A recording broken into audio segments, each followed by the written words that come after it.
एक समय की बात है, सुलेखा और सुनील नाम के दो पति पत्नी रहते थे और कोई नहीं था, दोनों अकेले ही घर में रहते थे।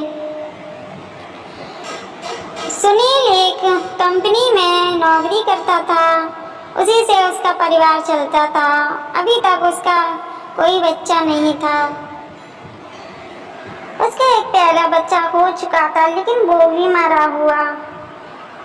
एक दिन सुनील कहता है अपनी पत्नी से, सुलेखा तुम मां बनने वाली हो, तुम्हें उल्टियां हो रही थी आज। सुलेखा कहती है हाँ देखना इस बार हमारा बेटा ही आएगा।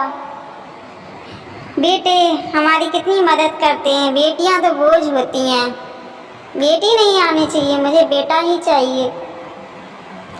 सुलेखा बेचारी ये दिन रात सोचती रहती थी कि भगवान मुझे बेटी मत देना, बेटा ही देना।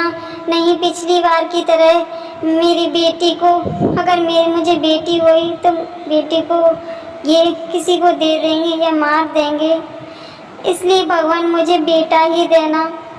और आखिरी वो समय आ जाता है कि उसकी हॉस्पिटल जाने का वक्त आ जाता है और हॉस्पिटल ले जाता है सुनील उसको, जहाँ उसके दो ट्विंस बेबी होते हैं, दोनों लड़के ही होते हैं। और सुनील बहुत खुश होता है कि भगवान ने मेरी इस बार सुन ली और मुझे दो बेटे दे दिए। मैंने तो सिर्फ एक बेटा मांगा था और भगवान ने मुझे दो बेटे दे दिए। भगवान मैं आपका जितना शुक्रिया अदा करूं वो कम है।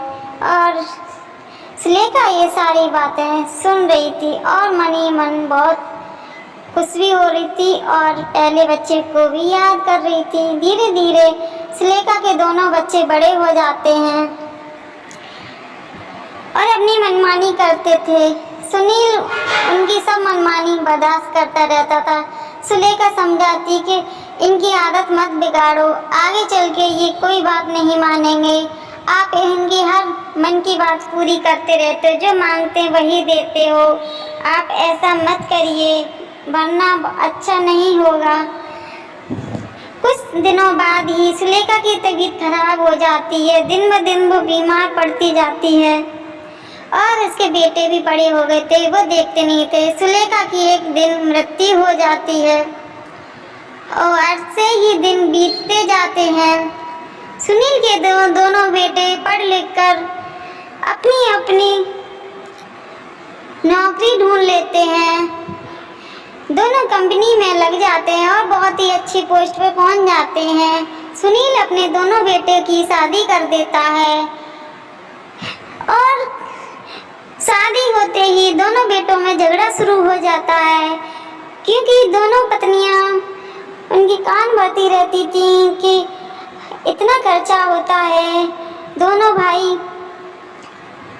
भाइयों की पत्नी लड़वाती रहती थी दोनों भाइयों को। सुनील बोलता, दोनों भाइयों लड़ते क्यों हो? दोनों भाई कहते कि इस बार मैंने इतना खर्चा किया घर के लिए, और छोटे भाई से कहता है कि तू नहीं करता बिल्कुल भी खर्चा, तुझे भी करना चाहिए। मैं पिताजी की दवाइयाँ कराता हूँ, खाना भी खिलाता हूँ उनको, तुम तो एक टाइम की भी खाना नहीं देते हो पिताजी को। छोटा भाई बहुत ही तेज था, तेज तो बड़ा वाला भी था। एक दिन दोनों की पत्नियां अपने पति से कहती हैं, बड़ी वाली कहती है, अरे देवर जी अब ऐसा नहीं चलेगा, बहुत हो गया, हमने बहुत सह लिया, कब तक हम बाबूजी को खिलाते रहेंगे। अब ऐसा करो 6 महीने तुम खिलाना और 6 महीने हम खिलाएंगे। हम मेरे पति का भी अब काम कुछ चलता नहीं है कि हम कुछ खिला पिला पाए, बहुत दवाइयाँ करा ली उनकी, आगे हमारे भी तो बच्चे होंगे, उनके लिए भी तो कुछ जोड़ना है कि सारी कमाई अपने पति की मैं इस बुढ़े पे ही लुटा दूं। ऐसा ही करना पड़ेगा अब तो, देख लो। अरे वाह दीदी वाह, आपने कैसी बात कर दी कि 6 महीने तुम रखो 6 महीने हम रखें। आप तो जानती हो ना आपके पति की पोस्ट कितनी ऊंची है और उनको कितने रुपए मिलते हैं। मेरे पति को कहाँ थोड़ी सी रकम मिल जाती है जिससे हम दोनों का खर्चा चल जाता है। अब हम साथ में नहीं रह सकते, अपना अपना अलग घर कर लो। और बाबूजी को आप ही रखो, हम नहीं रख सकते, हम नहीं खर्चा उठा सकते उनका। उनके इतने तो नखरे हैं, ये नहीं खाना वो नहीं खाना, हम नहीं कर पाएंगे उनके लिए। आप रखिए उनको, हम नहीं रखेंगे। ये सारी बातें सुनील सुन रहा था बेचारा पीछे खड़ा खड़ा और बहुत दुखी होता है। चारों लोग अपने अपने कमरे में चले जाते हैं। सुनील बहुत दुखी था। हे भगवान, मैंने अपनी बेटी को छोड़ दिया मरने के हाल में। आज को मेरी बेटी होती, मेरा सहारा होता। बेटों के चक्कर में मैंने बेटी को कुछ नहीं समझा, यही समझता था बेटियां बोझ होती है।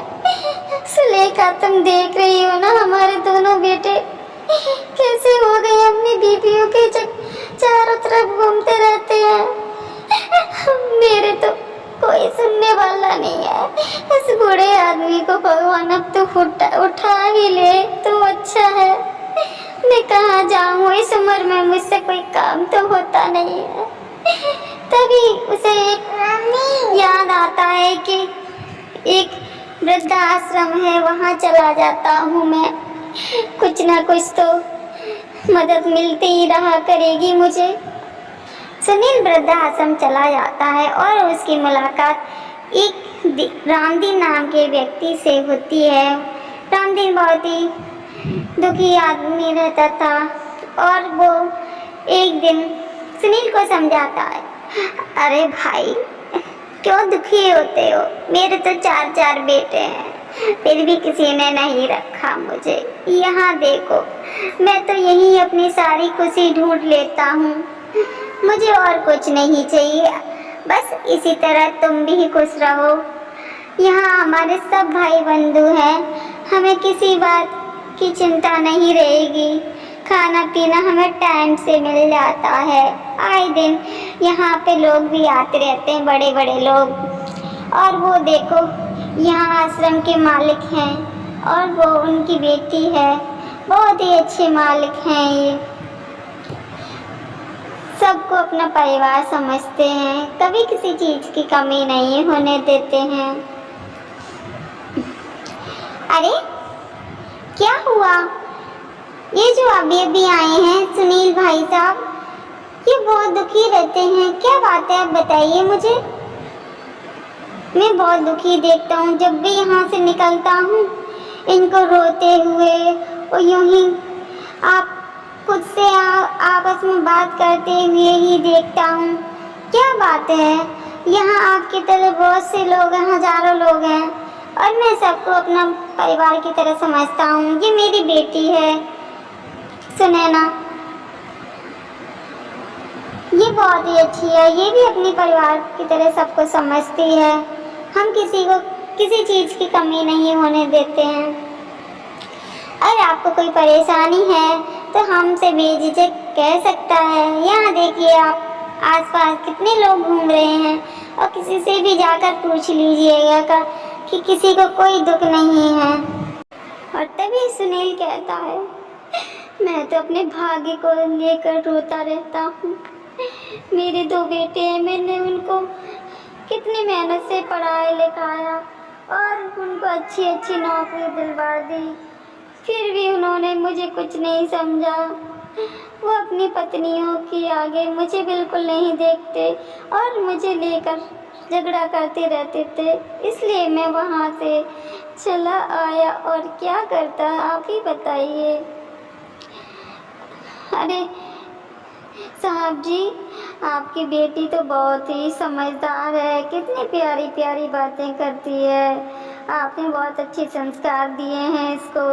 सच कहते हैं बेटियां घर की लक्ष्मी होती हैं। आपकी पैदाइश ही बहुत अच्छी है, मैं आपको सलाम करता हूँ। अरे क्यों शर्मिंदा करते भाई साहब, वैसे बेटी है मेरी, लेकिन मैंने इसको जन्म नहीं दिया। ये मुझे कहीं मिली थी नदी किनारे, रात को रो रही थी जब मैं और मेरी पत्नी उधर से गुजर रहे थे तब। क्या नदी किनारे? क्या सच बोल रहे हो आप? नदी किनारे कहीं वो मंदिर है वहाँ तो नहीं? मैंने भी 20 साल पहले अपनी बेटी को वहीं छोड़ दिया था। पहली संतान मेरी बेटी हुई थी, मैंने उसको छोड़ दिया था बेटों के चक्कर में। मुझे बेटा चाहिए था। हे भगवान, अब समझ आया मुझे कि आप उसी कर्म की सजा मुझे दे रहे हो। ऐसे हीरे को मैंने ठोकर मार दी और लावारिस की तरह छोड़ आया। आज मेरी बेटी मेरी आंखों के सामने है और मैं प्यार भी नहीं कर सकता। मेरी बेटी, मेरी बेटी। क्या आप इस गलतफहमी में मत रहना कि मैं आपको पिताजी कहने लगूंगी।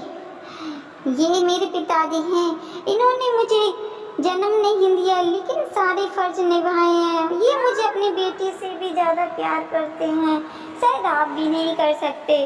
आपने तो मुझे एक लावारिस की लाश की तरह छोड़ दिया था जानवरों के हवाले। वो तो अच्छा हुआ, कहते हैं ना भगवान साथ देता है हर किसी का। अच्छा हुआ ये मेरे पापा ये मुझे मिल गए और मुझे वहाँ से ले आए। और आप कभी उम्मीद मत रखना कि मैं आपके साथ रहूँगी। बस इतना कहूँगी, आप यहीं रहिए ज़िंदगी में, जब तक आपका जीवन है आप यहीं पे रहिए और मैं आपकी सेवा करती रहूँगी। बस यही कहना चाहूँगी मैं आपसे। तो दोस्तों, आपने सुना और देखा इस कहानी से आपको क्या सीख मिलती है? हमें ये सीख मिलती है कि हमें कभी बेटियों को कम नहीं समझना चाहिए। आजकल बेटियां बेटों के साथ कंधे से कंधे मिलाकर चल रही हैं और बेटों से ज़्यादा बेटियां अपने माँ बाप की इज्जत करती हैं, उनको समझती हैं। बेटा शादियाँ होते ही अपने पत्नियों के चारों तरफ चक्कर लगाने लगते हैं, लेकिन बेटियां माँ बाप का दर्द समझती हैं, उनको कहीं भी कोई तकलीफ़ नहीं होने देती हैं। इसलिए मैं आप सबसे प्रार्थना करती हूँ कि आप बेटा बेटी में फ़र्क मत कीजिएगा। Thank you.